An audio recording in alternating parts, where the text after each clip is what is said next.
नमस्ते। सत्कम YouTube channel में आप सबका स्वागत है। तो काउंसलिंग की एक स्टोरी बताती हूँ। रियल स्टोरी है लेकिन मैंने नाम चेंज कर दिए हैं। तो वैशाली नाम की एक औरत थी, उसके पति और 2 बच्चों के साथ वो घर में रहती थी। तो जब भी बादल गरजते थे, बिजली चमकती थी, तब वैशाली को बहुत ज़्यादा परेशानी होती थी। तो वैशाली बीमार पड़ जाती थी, उसका बहुत ज़्यादा सर दुखने लगता था और उसको टेम्परेचर आ जाता था, बीच बीच में चिल्लाती थी वो। और फिर उसको गोली दी जाती थी और वो सो जाती थी, पूरा दिन सोई रहती थी। दूसरे दिन भी उसका हेडेक कम नहीं होता था। तो 2 दिन ये चलता था, ऐसे सालों चलता रहा। तो 2 बच्चे भी हुए थे उसके, एक 4 साल का था और एक 10 साल का बच्चा था। तभी ये चालू था।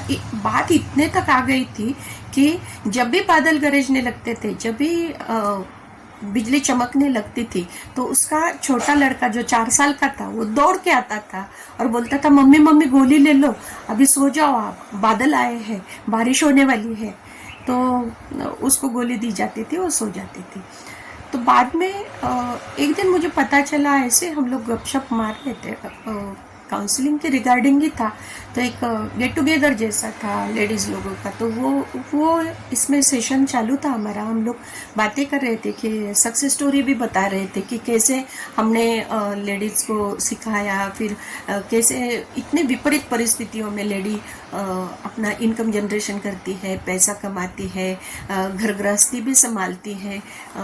तो ये सब बातें चल रही थी। तो वो भी वहाँ पे बैठ के सुन रही थी और फ्रेश लग रही थी। बाद में दूसरे दिन उसका फोन आया और वो बोलने लगी कि मैडम आप आइए, अभी अभी दीपक घर में नहीं है, लेकिन मुझे कुछ आपसे बात करनी है।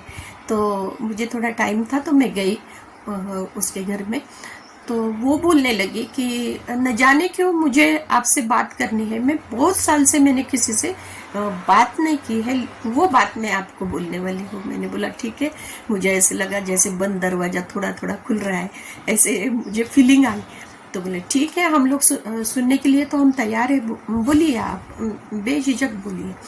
तो उसने शुरुआत की कि मैं और दीपक की शादी जब हुई थी, तब मैंने बहुत ज़्यादा मूवीज़ देखी हुई थी। और क्या 20-21 साल की थी जब शादी हुई थी। मूवीज़ देखी हुई थी, बुक्स पढ़े हुए थे कि उसमें रोमांटिक जो माहौल रहता है, तो उसके बारे में डिस्क्रिप्शन था। तो मुझे ऐसे लगा कि शादी के बाद ऐसे ही होगा। शादी के बाद जब भी बादल आएंगे, बिजली चमकेगी, बारिश आएगी, तो मुझे दीपक के साथ मैं जाऊंगी, हंसूंगी, मजा करूंगी। फिर होटल में जाऊंगे, होटलिंग करेंगे, बारिश में भीगेंगे। तो ये उसके दिमाग में था। तो वो बोली कि मुझे ऐसे बहुत ज़्यादा पसंद था। मुझे लगा कि दीपक भी ऐसे ही रोमांटिक होगा और ऐसे सीजन में हम लोग मज़े करेंगे। तो लेकिन पहली बारिश जब आई तो उसने बोला दीपक को कि मेरी ये इच्छा है, हम लोग दोनों बाहर जाएंगे। कितना देखो कि सुहाना मौसम है और नहीं, धीमी धीमी खुशबू आ रही थी मिट्टी की। तो उसको बहुत अच्छा लग रहा था। तो बोले जाएंगे। तो लेकिन दीपक एक कंपनी में अकाउंटेंट करके काम कर रहे थे, तो उन पे पर ज़्यादा प्रेशर था काम का तब। तो उन्होंने पहले बोला कि 2-4 दिन में जाएंगे, बाद में बोला कि ठीक है नेक्स्ट वीक में हम लोग जाएंगे। ऐसे करते करते उसने वेट किया, वैशाली ने वेट किया कि जाएंगे करके, लेकिन वो नहीं जा रहे थे। फिर एक दिन दीपक आ गए, फिर उसने तो ठान ली थी आज तो जाना ही जाना है मुझे बाहर। तो दीपक जैसे ही अंदर आए घर के, तो उन्होंने बात छेड़ी कि वैशाली ने बोला कि हाँ हमें तो अभी बाहर जाना है, मैं तो तैयार बैठी हूँ, सब घर का काम भी करके रखा है, तो चाय लीजिए, नाश्ता कीजिए, फिर हम लोग बाहर जाते हैं। मैंने तो आज जिद्दी पकड़ ली है, ऐसे समझो। तो दीपक गुस्से में था, उसके ध्यान में नहीं आया कि ये दीपक आज ज़्यादा ही गुस्से में था, कुछ ज़्यादा ही टेंस लग रहा था, लेकिन उसका ध्यान नहीं गया था। तो बाद में दीपक ने उसका हाथ पकड़ा, वो बोल रही थी कि मेरा हाथ पकड़ा और हाथ पकड़ के बाहर लेके गया बारिश में, और खुद अंदर गया घर के और दरवाजा बंद कर लिया और बोले भीगो, कितना भीगना है तुमको, तो कितना मनमानी करो अपनी। ऐसे बोल के वो घर में बैठ गया और घर में ब्लॉक कर दिया घर। वो आधे घंटे तक उसको भीगने दिया। फिर आजू बाजू के लोग देख रहे थे उसको, वो भी ज़्यादा था कि आजू बाजू के लोग देख रहे हैं, इंसल्ट हो रहा है, वो भी थोड़ा सा था। तो आधे घंटे के बाद अंदर जाने के बाद वो भीग गई थी, बहुत ज़्यादा उसको बुखार आया, क्योंकि वो टेंशन में भी आ गई थी और उसको बार बार वो दीपक का जो क्रोधित चेहरा था तो वो आगे आ रहा था, सामने आ रहा था उसकी आंखों के, और उसको गुस्सा भी आ रहा था, रोना भी आ रहा था और इंसल्टिंग भी फील हो, ऐसे बहुत सारी फीलिंग्स उसमें आए थे। और वो बीमार पड़ गई, बहुत ज़्यादा टेम्परेचर उसको आया और फिर उसको गोली दी गई और सो गई। 2 दिन तक वो अपसेट रही, 2-3 दिन तक वो बोलती नहीं थी, किसी से बोलती नहीं थी, सिर्फ रोती जा रही है, रोती जा रही है, रोती जा रही है। ऐसे बहुत दिन के बाद वो किसी से बात ही नहीं करती थी, दरवाजा बंद करके रहती थी।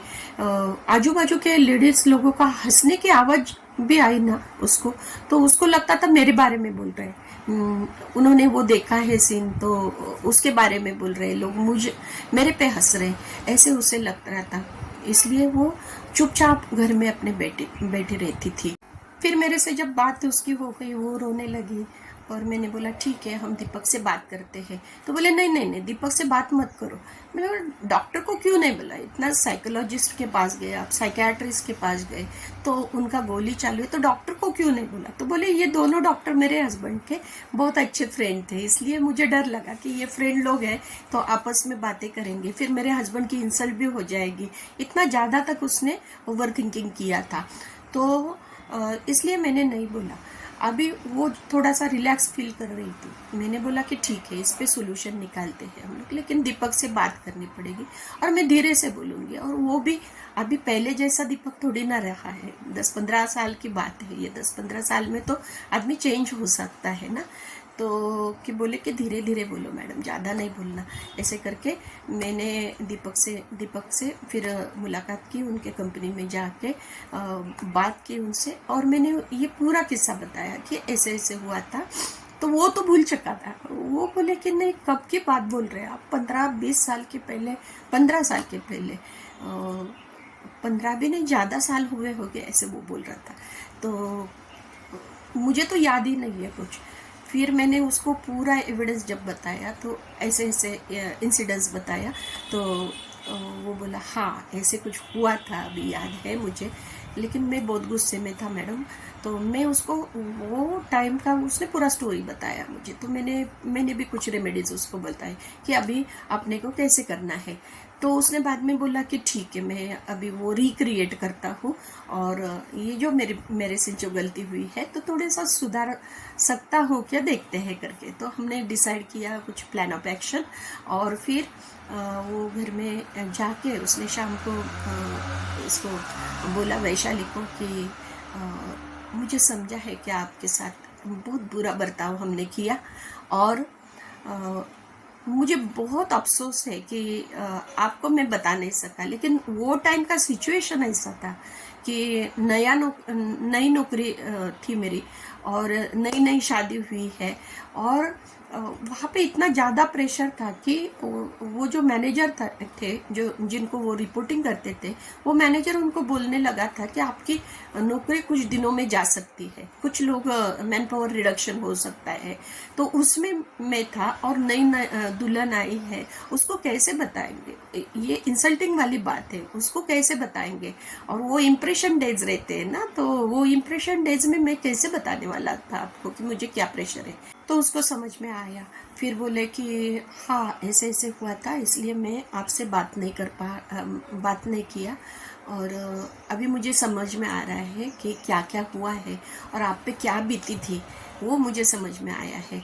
तो बोले ठीक है अभी क्या करते हैं, हम फिर से रिक्रिएट करते हैं। तो दूसरे दिन उसने छुट्टी ले ली दीपक ने और बोला कि हम लोग अभी बाहर जाते हैं, बारिश का मौसम था और बादल गरजने लगे थे। तो वो बहुत डर गए, बोले नहीं नहीं मुझे गोली दे दो, मैं तो सो जाती हूँ। नहीं बोले आज रिक्रिएट करते, गोली साथ में ले जाएंगे, अगर कुछ आपको परेशानी होती है तो गोली ले लेंगे।